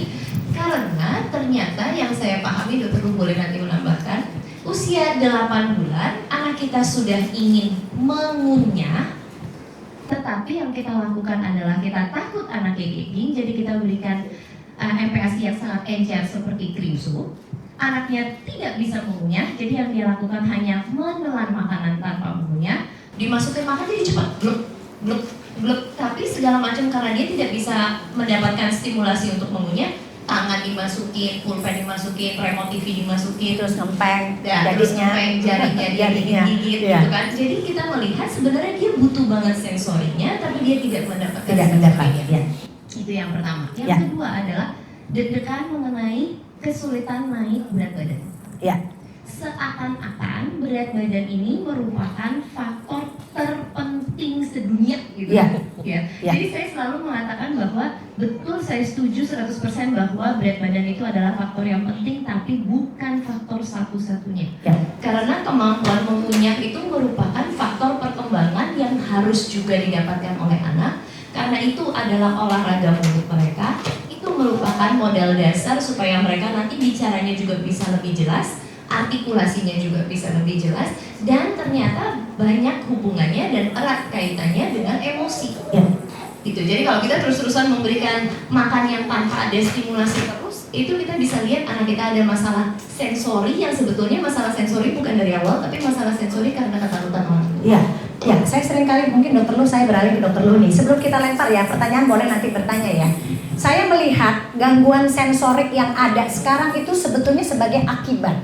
Jadi dia awalnya tidak ada gangguan sensorik, tapi karena stimulus yang dibutuhkan anak dia nggak dapet, jadilah dia gangguan. Karena gangguan sensorik itu kayaknya seperti sekarang itu pakai beras, pakai apa gitu ya. Padahal dari awal itu sudah harus didapatkan anak. Seperti tadi yang semuanya masuk mulut tapi dia nggak bisa naik tekstur. Buku tentang tekstur makanan ada di sana. Ini kita ngomongnya kulit-kulitnya aja sebetulnya ya. Kalau mau tahu mesti baca. Dokter Lu ada nggak tanggapan tentang yang dihadapi oleh Dokter Dimple? Silakan Dokter Lu. Ya, jadi kalau kembali ke proses fisiologi, tadi kan ada input, ada proses, ada output. Jadi setiap kali ada perubahan tekstur, berarti ada perubahan stimulus sensoris. Ya. Maka tubuh akan memberikan respon gerakan yang berbeda. Ya. Kalau misalnya, Yomi ya.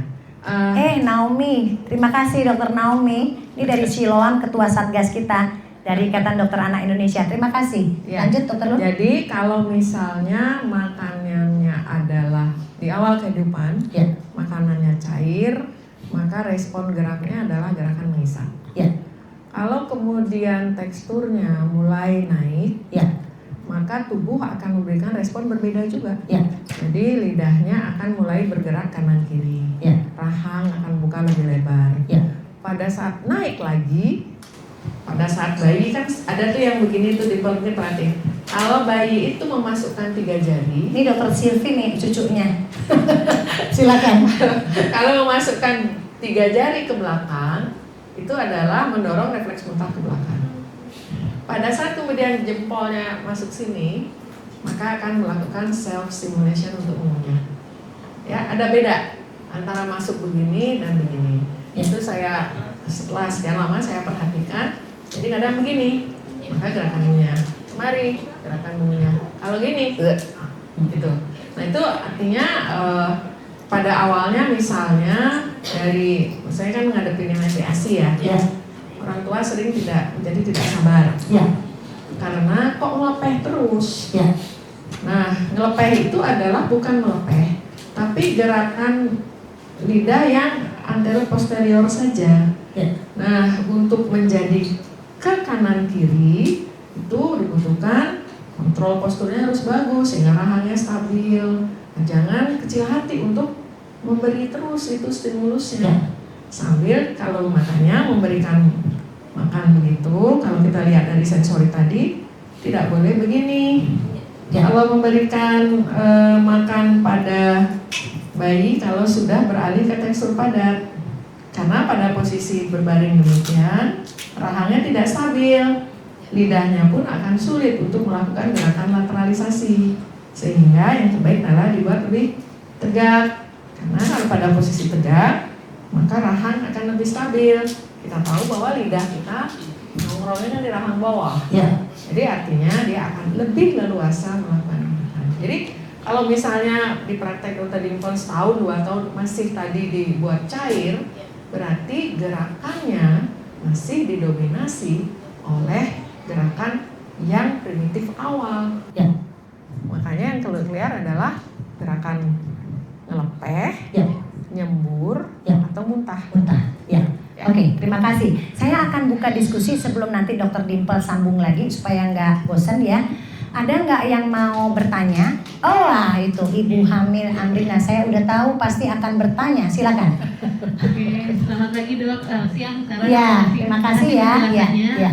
Yang mau ditanyakan mungkin kalau misalkan segala step by step yang di awal 3 bulan itu, Ya. misalkan ada kejadian yang memungkinkan untuk ibunya tidak bisa melakukan itu, misalkan bayinya ada sakit, perlu perawatan di NICU atau sebagainya. Bagaimana cara kita Ya. mengejar Ya. untuk tetap berhasil gitu kan? Ya, ini pertanyaan bagus banget Dokter Lu. Saya punya pasien yang kolik waktu awal 6 bulan itu betul-betul bayinya itu karena dia kolik dipeluk terus sama ibunya itu jadi betul-betul ketinggalan. Mungkin Dokter Lu ini adalah pakar di prematur kami juga ya. Mengejar ketinggalan. Mengejar ketinggalan. Silakan Ya. Dokter Lu. Ya, jadi kalau proses makan atau menelan itu ada proses di fase oral, ada fase di sini di faring namanya, kemudian ada fase yang bawah langsung masuk lambung, esofageal. Jadi artinya kalau balik tadi ke pemahaman sensorik, maka di rongga mulut itu ada reseptor itu tadi Ibu, reseptor raba, reseptor gerak, reseptor suhu ada di situ, reseptor rasa. Nah, jadi artinya persepsi terhadap makanan enak tidak enak yang lain itu adanya di sini. Nah, sehingga pada bayi yang ada di NICU misalnya atau karena situasi terjadi, di sini tetap harus diberikan stimulus. Stimulusnya itu tentu kalau di 2 bulan atau 4 bulan pertama itu adalah stimulus mengisap. Nah, bagaimana caranya kita memberikan stimulus mengisap? Bisa menggunakan empeng salah satunya, atau bisa dengan jari-jari bayi itu sendiri, atau bisa juga dengan tangan ibu. Bisa. Yang kita lakukan adalah kita memberikan stimulus, kemudian harus ada refleks, bukan harus ada, maksud saya ada respon untuk mengisap. Pada kemudian yang bayi anak yang lebih besar, pada situasi di mana karena satu kondisi tidak mungkin memasukkan makanan karena takut aspirasi atau apa, tetap diberikan stimulus. Maka itu yang diberikan lewat bermain. Ya. Jadi tetap dapat stimulasi. Ya, jadi prinsipnya dia harus mengejar ketinggalannya. Ya. Tapi saya mau sambung ya dok, Ibu Amrina ya. Ini seringkali pertanyaan orang tua. Dia udah umur 10 bulan menjelang 12 bulan. Tapi dia tadi bicara tentang merangkak. Tapi dia udah hilang gitu ya karena dia pakai baby walker. Apakah kita harus nyuruh anak yang memang harusnya berdiri berjalan itu balik lagi atau kita terus ke depan saja? Silakan dokter Lu. Ya. Kalau dianalisa dari pola gerak, ya. Jadi merangkak itu kan berarti melakukan gerakan yang memindahkan beban kanan, kiri, ada rotasi, kemudian ada gerakan diagonal. Ya. Jadi kalau misalnya sudah umur 11 bulan, di mana tidak didapatkan ada gangguan struktur anatomis, neurologisnya semua oke, maka yang kita lakukan tetap dengan pola gerak yang sama, namun dialihkan aktivitasnya. Jadi tidak harus merangkak, tapi manjat. Gerakan yang sama bisa dilakukan memanjat. Oke. Ya, malah lebih melawan gravitasi. Jadi kalau merangkak mungkin nggak akan mau lagi. Karena itu sejajar gravitasi. Nah, yang kita lakukan adalah pola geraknya sama, aktivitasnya tantangannya kita naikkan dengan manjat. Memanjat itu sama pola geraknya. Ya, jadi ketinggalannya tetap dikejar semaksimal mungkin, tapi target milestone dia itu tetap juga harus dia dapatkan gitu ya. Cukup jelas? Cukup jelas. Ada di belakang tadi. Waduh, banyak. Bapak ya? Saya mau yang Bapak. Oh, itu Bapak kan? Yang di belakang itu Bapak ya? Oke, Bapak silakan. Balik belakang tuh. Ya, saya senang nih kalau dengar bapak-bapak yang bertanya biasanya agak gimana gitu. Silakan, Pak. Silakan. Oke dok, kebetulan saya punya bayi usianya baru mau nginjak 6 bulan. 6 bulan, oke. Tapi setelah kami perhatikan perkembangannya itu mungkin anaknya cukup atraktif dan cenderung dia melebihi milestone-nya. Ya, misalnya Pak 6 bulan udah bisa apa? Bolak-balik, merayap.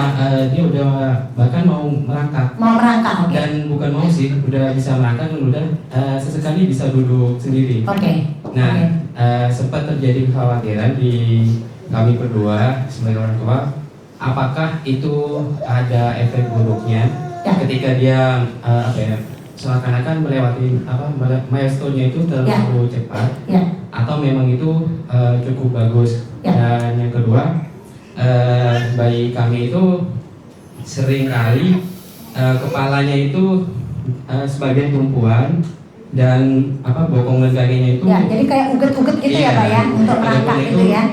Ada efek sampingnya, efek buruknya atau bagaimana? Ya, oke. Saya sebelum kita Dokter Lu atau Dokter Dimple menanggapi 6 bulan itu berat badan sekarang berapa Pak?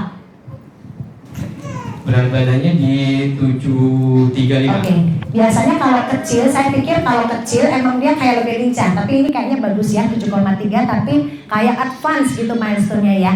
Dokter Dimple atau Dokter Lo? Dokter Lo, silakan Dokter Lo. Ya, ya di kesempatan yang baik ini saya ingin menyampaikan medsos gitu ya Lin ya. Ya.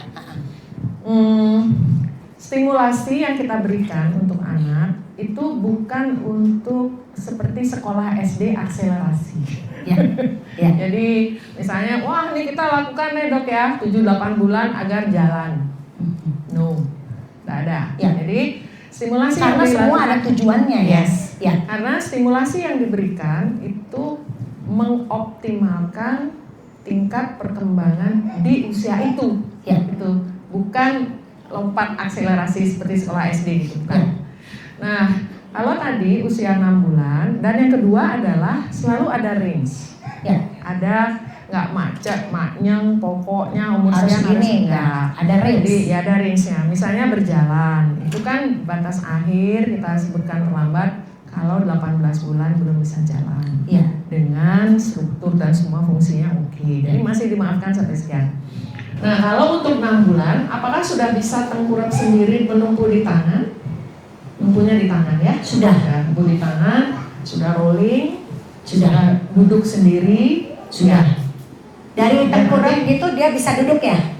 Bisa. Bisa ya, semua bisa sendiri. Ya. Berarti bagus banget. Bagus banget. Wih, tepuk Ya. tangan buat Bapak. Ya. Ya, berarti tidak banyak digendong ya, Mbak. Oh iya, saya mau bertanya tentang bau tangan. Ibu Meike nanti siap-siap tentang bau tangan. Ya, bau tangan itu seringkali dipahami orang tua nggak boleh. Kalau lahir itu memang harus bau tangan. Tapi kalau saya yakin Bapak dan Ibu di belakang yang punya 6 bulan advance itu pasti melakukan sesuatu yang memberikan kesempatan anak untuk bereksplorasi sehingga dia menjadi seperti sekarang. Bu Meike mungkin boleh mic-nya buat Bu Meike. Nah, sebelum Bu Meike saya minta Dokter Lu nih tentang tadi ya. Yang kepala di bawah ya? Bau Kepalanya di bawah. Tadi Ananda di ya, bawah. dia gini-gini. Terus Ya. apa tuh? Seperti gerakan sholat. Jadi dia gini, bukan dia gini-gini. Mau maju. Iya. Sebentar habis ini Bu Meike ya. Ini ada satu yang. Nah, dia jadi kayak gini-gini. Jadi kayak Ya. dia mau cari akal gimana caranya maju gitu. Ya. Ya, gitu ya Pak ya. Oke. Ya. Jadi di usia 6 bulan itu memang belum matang koordinasi bilateralnya. Belum matang. Jadi yang di atas mungkin iya, gerakan yang di atas. Karena pada saat ini kemudian menuju duduk, itu kan berarti belajar gerakan rotasi kemudian menumpu di tangan. Gerakannya baru sebatas itu. Ya. Belum ada koordinasi dengan yang bawah. Ya. Sehingga yang dilakukan adalah mengaktifkan gerakan kepalanya. Ya. Kemudian gerakan demikian. Nah, dari situ yang pertama kemungkinannya memang belum matang. Ya. Dan itu normal kan? Di bawah Jangan diteruskan. jangan diteruskan. Karena polanya salah. Ya. Ya. Kemudian yang kedua mungkin mencari stimulasi untuk vestibuler. Ya, vestibuler ya. Karena demikian angkat itu mendapatkan stimulasi di sini di vestibuler dan di otot leher yang belakang untuk membangun kontrol posturnya. Jadi apa yang bisa dilakukan adalah jangan biarkan melakukan gerakan seperti itu, gitu ya. Dialihkan saja menuju posisi yang duduk, namun telapak kakinya dan tungkainya diberikan tumpuan penuh. Ya. Kita alihkan anak mencari stimulus untuk memperbaiki kontrol posturnya dengan cara yang demikian. Ya, Dokter Lu, ini saya seringkali memberikan tips pada orang tua di tempat praktek. Biasanya kalau dia permukaannya tidak rata, itu bayi itu bisa kayak menggerakkan di bawah. Ya.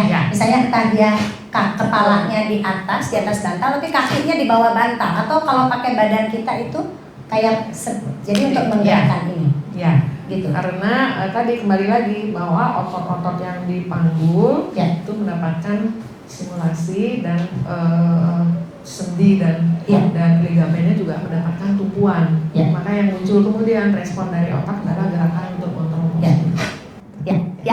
Ya, silakan Dokter Dimple mau tambahkan, silakan. Kalau dari saya tambahannya, yang perlu diperhatikan adalah posisi saat makan.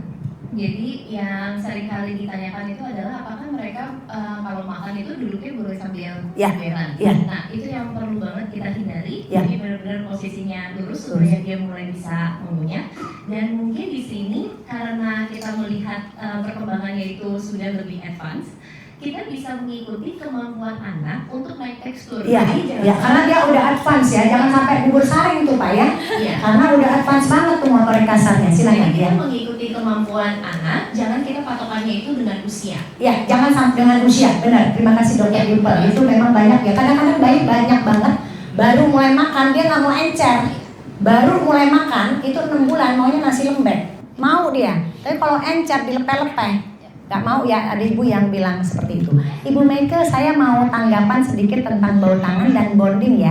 Bu Meike, silakan Bu Meike. Ini adalah psikolog yang senior banget ya, gurunya psikolog pakar bermain beliau. Silakan Bu Meike. Ya, terima kasih Dokter Tiwi.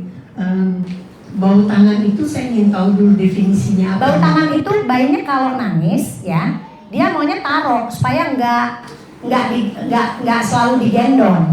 Ya. Kemudian sekarang kan, wah terkenal banget tentang sleep training, baru umur 2-3 bulan udah bayinya dibiarin gitu, Bu Meike. Mungkin Bu Meike dari aspek psikologi ya, sebagai psikolog mungkin silahkan Bu Meike tentang itu. Bau tangan kalau bayi minta digendong tentu perlu dipenuhi ya. Artinya dia sedang butuh butuh suatu emotional support, butuh kehangatan ibu, lalu juga intinya juga perlu dekapan dan kasih sayang ibu, karena ini kaitannya dengan skin to skin bonding.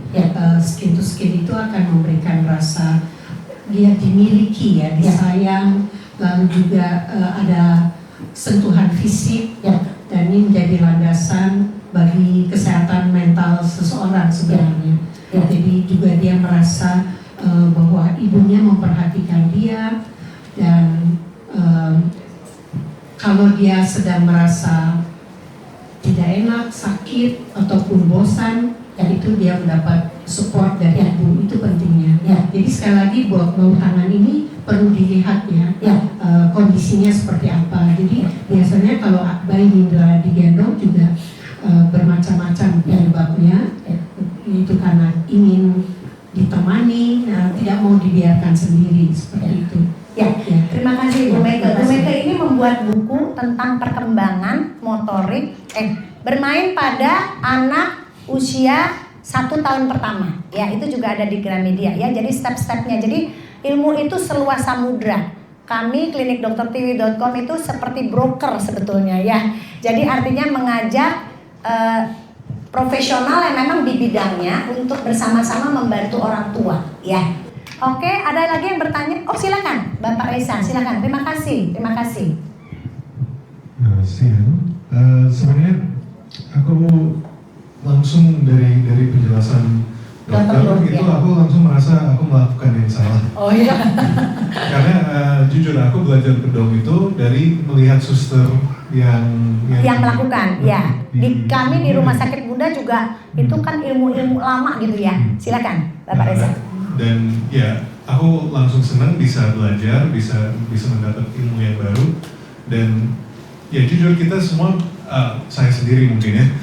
Menggunakan bedong itu sebagai stabilisasi, lebih nyaman megangnya.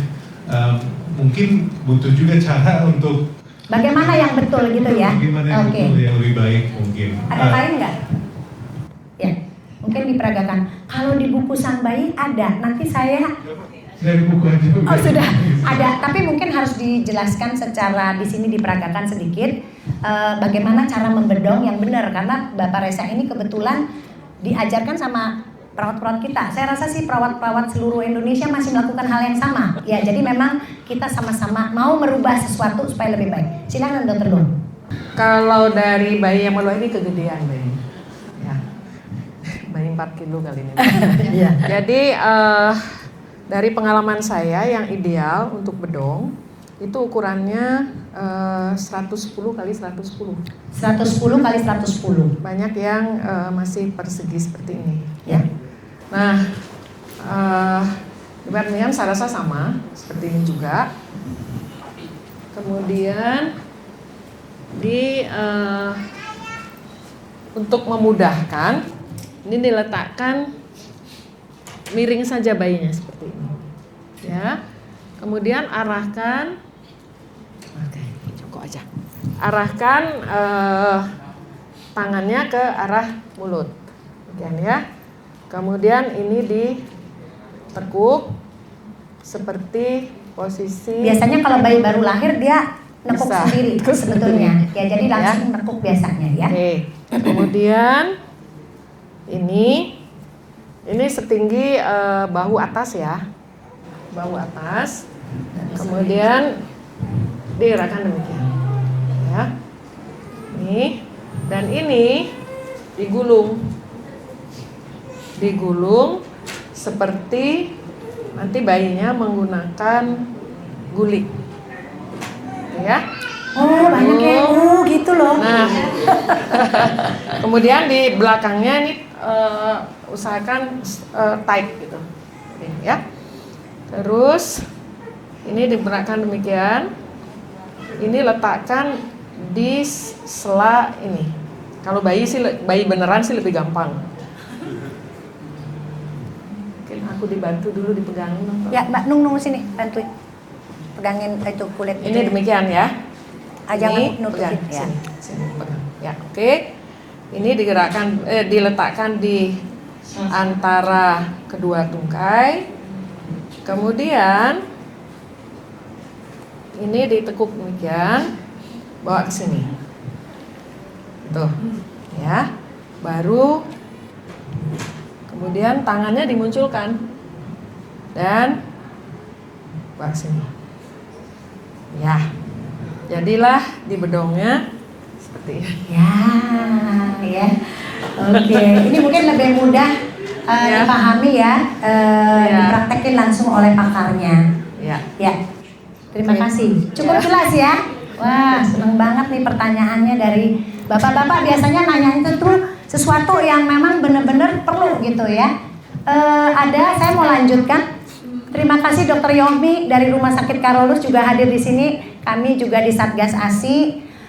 Ada yang mau bertanya? Tadi ada beberapa yang saya lihat. Oke, mungkin yang mana nih ya? Bingung. Mana? Ya, silakan. Dibantu, silakan. Bapak yang di belakang udah punya buku sang bayi nggak? Punya buku sang bayi, Bapak yang di belakang? Sudah? Belum? Kita kasih buku sang bayi ya.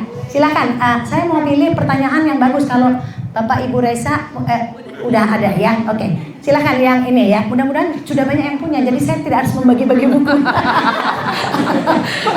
Kalau Dr. Yomi dan Dr. Naomi sudah disiapkan sama Dr. Prisil. Silakan buku. Silakan yang bertanya silakan. Selamat siang, terima kasih. Nama saya Sinta. Boleh berdiri mungkin ya biar kelihatan ya. Oke. Anak saya sekarang kebetulan pas hari ini 10 bulan. 10 bulan. Nah, kebetulan saya udah banyak belajar juga dari Dr. Tiwi sama Dr. Lu sebelumnya waktu lagi hamil. Jadi perkembangannya cukup bagus nih. Cukup bagus, oke. Ya, 6 bulan anak saya itu sudah merangkak, sudah duduk mandiri. Ya. Terus 6 bulan setengah udah nggak mau makan duduk. Oke, ya ini salah satu contoh nih. Minum sama nasi lembek. Ya. Jadi 8 bulan juga udah minum pakai sedotan, udah nggak pakai dot lagi. Nah yang saya mau tanyakan tuh saya sekarang bingung dok. Ya. Saya perlu stimulasi bagaimana lagi gitu supaya saking advance-nya ya. Oke. Kan Ya. seperti yang tadi dokter bilang kalau kita jangan lihat umurnya, tapi Ya, lihat betul. kemampuan anak. Betul. Betul. Nah sekarang dia udah bisa berdiri, merayap, maksudnya sambil Udah bicara belum? Gitu. Ngomong dia kalau misalnya nggak mau apa dia udah bisa bilang udah, enggak, Ya. terus bisa panggil mama, Ya. gitu Ya. misalnya, mama gitu Ya. kalau dia lapar, Ya. panggil papa udah biasa, Ya. terus bisa bilang dingin, Ya, 10 bulan. geli, iya. Ya, ini adalah salah satu contoh orang tua. Sebetulnya kita maunya banyak orang tua seperti ini. Itu tujuannya, supaya nggak datang dengan nggak bisa ngomong, cuek, lepek, macam-macam ya. Jadi terima kasih ya sudah bersaksi di sini bahwa kalau kita lakukan tahap demi tahap di usia dini, ini hasilnya gitu. Dokter Lu silakan. 10 bulan Dokter Lu. Jangan-jangan dia udah ngapain nih? Silakan Dokter Lu. stimulasi apa lagi yang 10 bulan ya. saya berikan. Tapi udah bisa jalan sekarang? Belum. Berdiri sendiri bisa? Bisa. Lepas tangan bisa? Lepas tangan kadang-kadang, tapi dia sebentar aja dia udah langsung Pegang. Merambat gitu bisa? Sudah. Jadi bicara sudah bisa, motorik kasar udah merambat, berdiri sebentar bisa. Stimulasi apa yang harus dikerjakan? Yang ya? dia suka itu biasa dia berdiri, dia nyender terus sambil pegang mainan. Ya, jadi dia udah tahu ya caranya biar nggak jatuh gitu kan?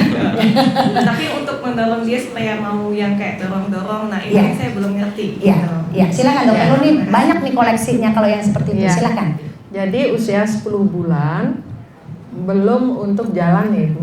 Ya, belum jalan. Ya. Belum jalan. Belum. Jadi biar distabilisasi dulu Ya. untuk berdiri, Ya. tidak berpegangan, Ya. kemudian merambat. Jadi jangan dipaksa untuk jalan Ya. karena struktur muskuloskeletalnya belum siap untuk itu. Ya. Jadi yang bisa dilakukan adalah memvariasikan di tingkat itu. Jadi Ya. stimulusnya yang divariasikan. Manjat, misalnya manjat tangga, Ya. gitu ya. Kalau misalnya sudah bisa berdiri berpegangan, berarti di situ kita stabilisasi, objeknya yang kita variasikan, Ya. lingkungannya yang kita rubah. Ya. Jadi kadangkala dengan menggunakan meja seperti ini, karena stimulus tampilnya akan berbeda Ya. dengan meja yang dengan warna berbeda, Ya. dengan bahan yang berbeda, ditempatkannya di tempat yang berbeda. Ya. Bisa di halaman, bisa di garasi, Ya. bawa main keluar. Jadi distabilisasi di situ. Ya. Karena itu dengan sendirinya nanti akan menjadi fondasi yang kuat untuk yang selanjutnya. Ya. Jadi bukan untuk segera diseberangkan menuju ke Ya. dorong-dorong berjalan. Ya, itu yang advance ya, Bapak juga ya. Dokter Dimple mau menanggapi, silahkan. Ya, kalau di kita sebenarnya yang perlu kita juga perhatikan itu adalah perkembangan motorik halus. Ya. Yang sering terlupakan karena kita lihat motorik kasarnya udah advance, kemudian perkembangan emosi. Ya. Ya, jadi kedua hal itu juga mungkin bisa mulai kita perkenalkan juga gitu. Jadi kalau motorik halus contohnya memegang makanan gitu. Ya. Kalau dia memang sudah nyaman memegang nasi gitu contohnya, mungkin dia bisa berusaha untuk megang mie. Ya. Kalau jijian nggak apa-apa juga, yang penting adaptasi, yang penting exposure. Kemudian untuk emosi kita bisa mulai bercerita dengan dia, kemudian kita bisa sambil menatap wajah dia, kemudian untuk communication skill penting sekali eye to eye contact. Jadi bonding itu juga bisa menstabilkan emosi. Jadi mungkin 2 faktor tambahan. Ya, benar. Jangan hanya di motorik kasar ya. Motorik halus, emosionalnya, kemampuan bicaranya. Mungkin kalau bercerita dia balik buku itu kan juga satu keterampilan yang tidak mudah. Tadi ya. Oke ya. Jadi terima kasih. Wah, ini kalau udah bagian tanya jawab nih, ada yang tadi kayaknya banyak yang angkat tangan sebelah sana. Silakan, yang situ. Yang sana. Ya, silakan. Yang online kalau ada boleh kalau ada yang online ada yang bertanya? Belum? Oke, silakan. Ya, terima kasih. Selamat pagi, selamat siang semuanya. Saya Indah. Ya. Kebetulan anak saya 4 bulan 2 hari pas hari ini. Ya. Pertanyaan saya pertama kepada Dr. Tiwi. Ya. Bukunya tadi banyak dimention untuk perkembangan 0 sampai 3 bulan. Ya. Bagaimana untuk anak yang sudah di atas 3 bulan? Apakah buku ini nantinya ketika saya beli bisa berguna untuk kita pelajari bersama? Ya. Pertanyaan kedua adalah screen time tadi. Ya. Apakah screen time itu benar-benar zero, tidak boleh sama sekali sampai usia berapa? Ya. Karena saya sempat membaca atau mendapat informasi katanya sedikit-sedikit nggak apa-apa untuk stimulasi katanya. Ya, ini memang kalau nawar-nawar udah buku nih ya. Sama yang terakhir adalah ibu bekerja. Ya. Ibu bekerja itu sayang sekali banyak waktunya tersita di kantor, jadi sedikit dia bersama anak. Ya. Nah, bagaimana kita bisa tetap bonding, tetap bisa membantu stimulus dengan kitanya sendiri? Terima kasih. Ya, terima kasih ya.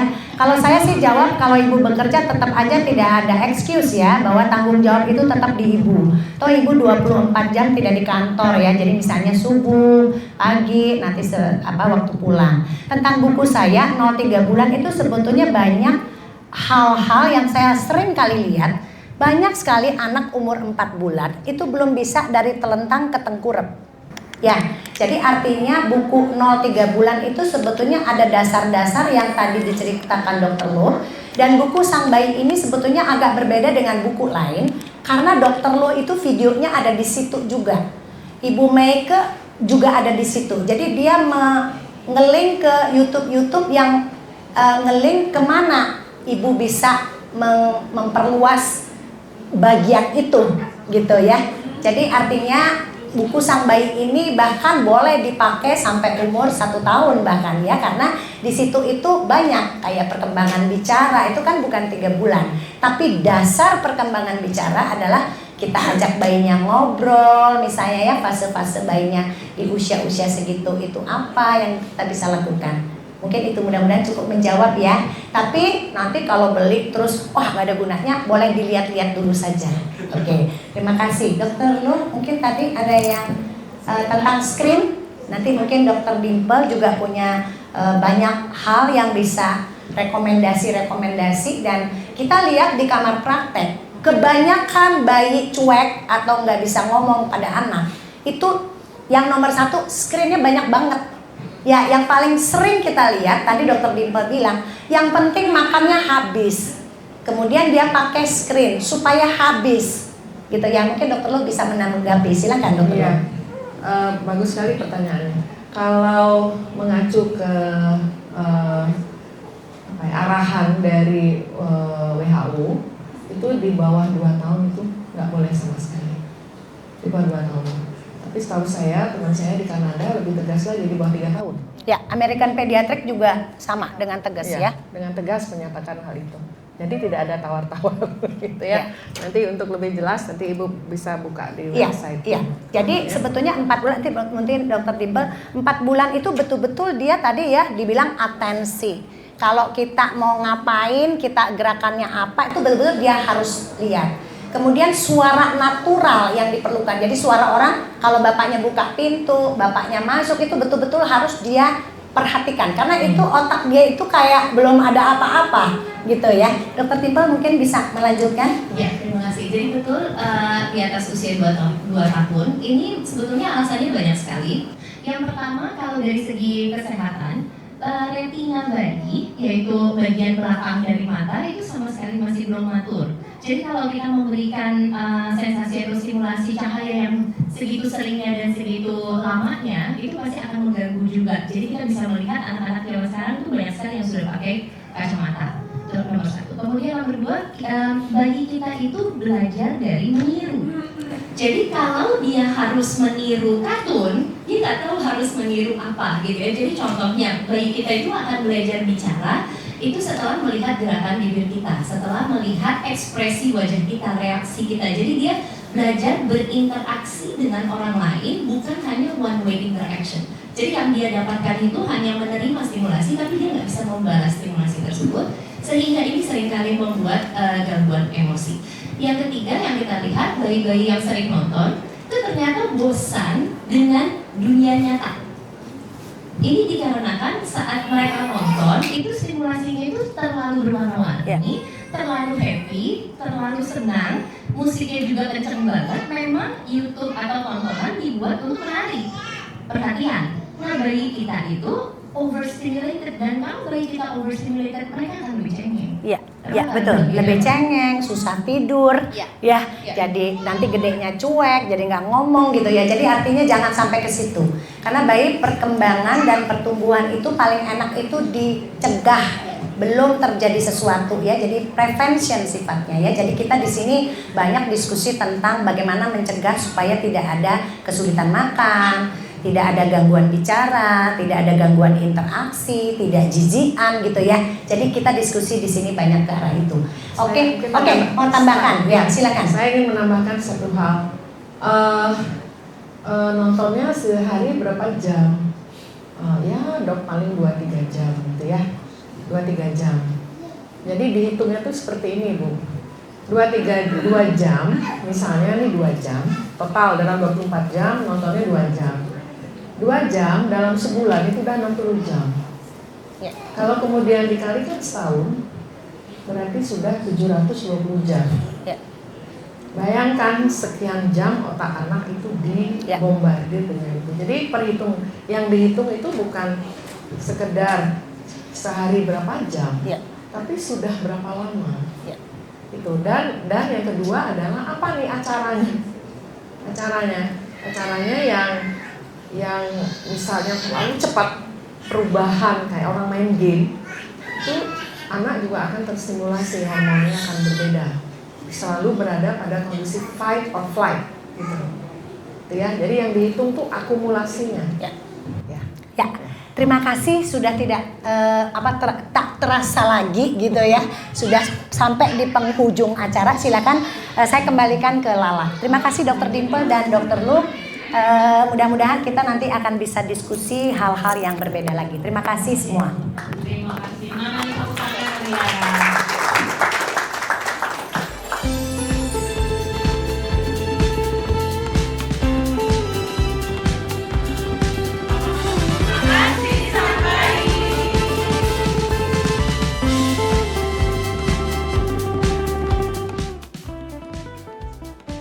Event bedah buku sang bayi dari Dr. Tiwi, ada dari Dr. Dimple sama dari Dr. Luh juga. Event bedah bukunya Dr. Tiwi dan pembahasan mengenai motorik dan sensorik pada bayi 0 sampai dengan 3 bulan.